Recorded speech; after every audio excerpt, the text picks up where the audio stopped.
A complete English learning story, A1, A2 level, asterisk. My name is Emma, and this is my story. It happened 2 years ago, but I remember every moment like it was yesterday. I was 25 years old and working at a small coffee shop in the city center. My life was simple and quiet. Every day was the same. Wake up, go to work, come home, watch TV, sleep.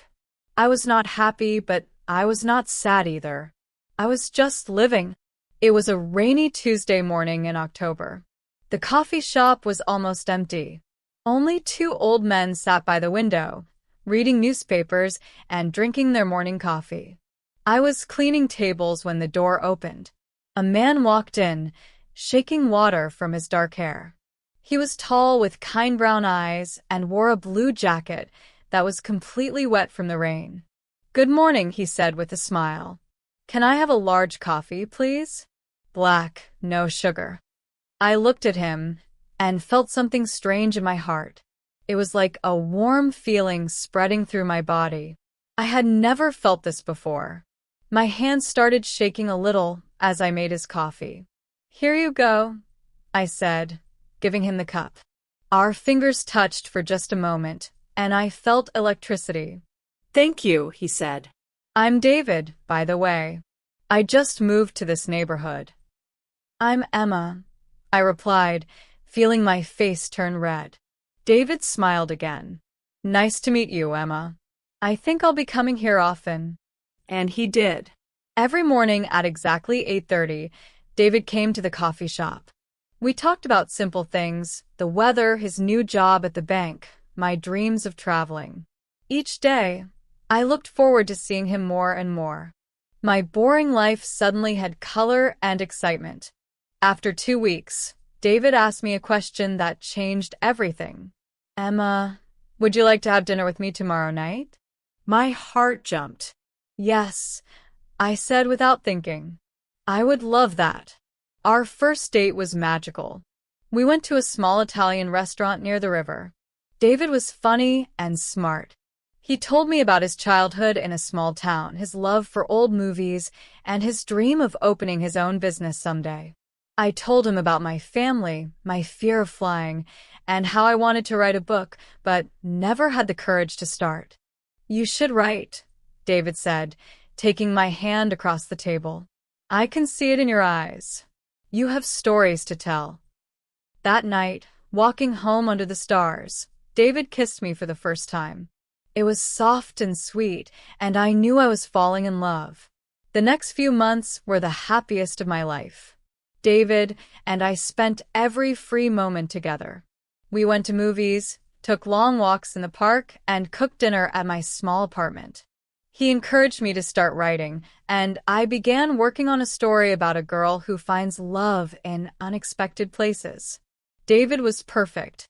He brought me flowers every Friday, remembered my favorite chocolate, and listened to all my worries with patience. He made me laugh when I was sad and held me when I was scared. I had never been so happy.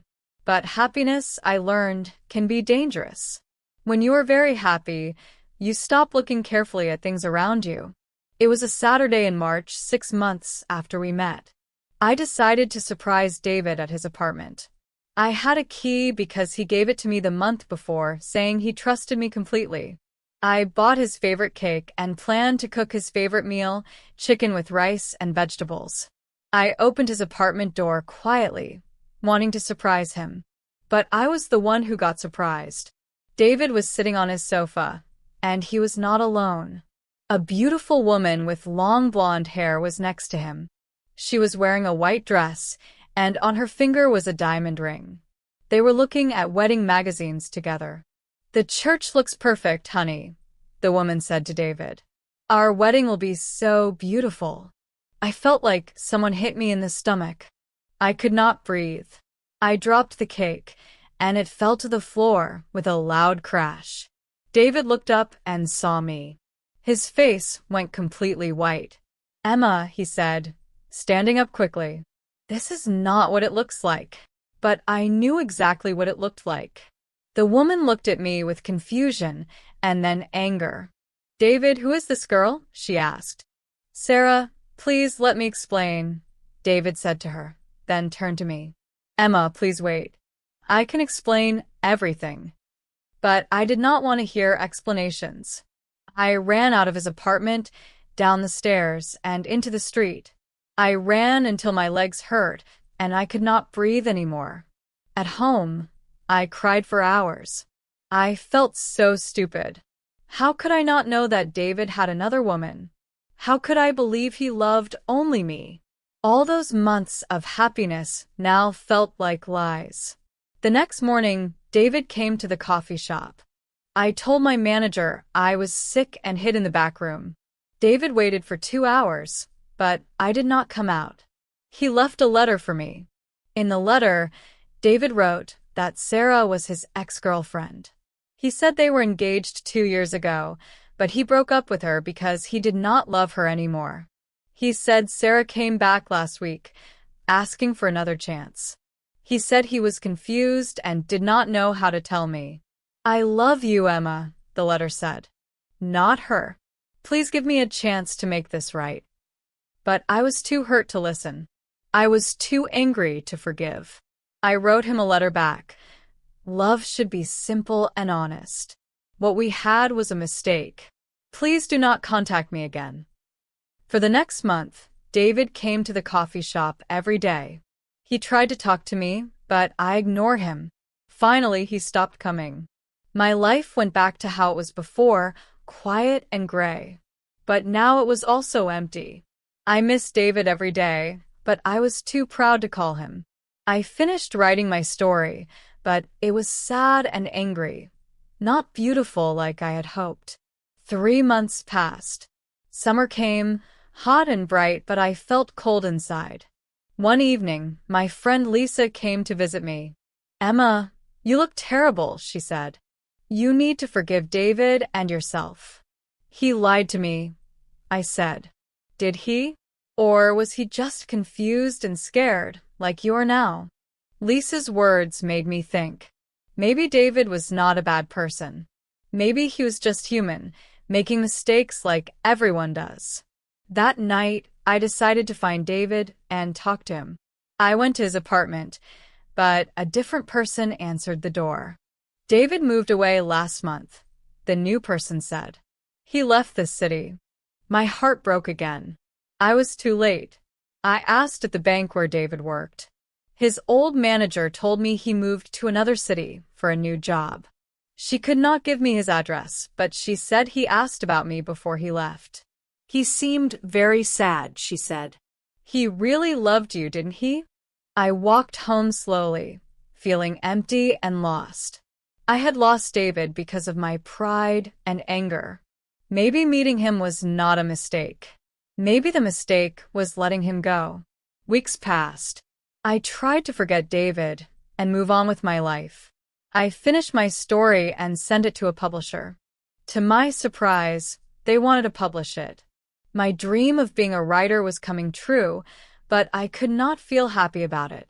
One day in September, exactly 1 year after I first met David, I was working at the coffee shop when someone familiar walked in. It was Sarah, the woman from David's apartment. She looked different, sadder and thinner. She ordered a coffee and sat alone by the window. I did not want to talk to her, but something made me walk over to her table. "You're Sarah, right?" I said. She looked up, surprised. "Yes." "You're Emma. David told me about you." We sat in silence for a moment. Then Sarah spoke. "David never married me," she said quietly. "He said he could not marry someone he did not love. He said his heart belonged to someone else, to you."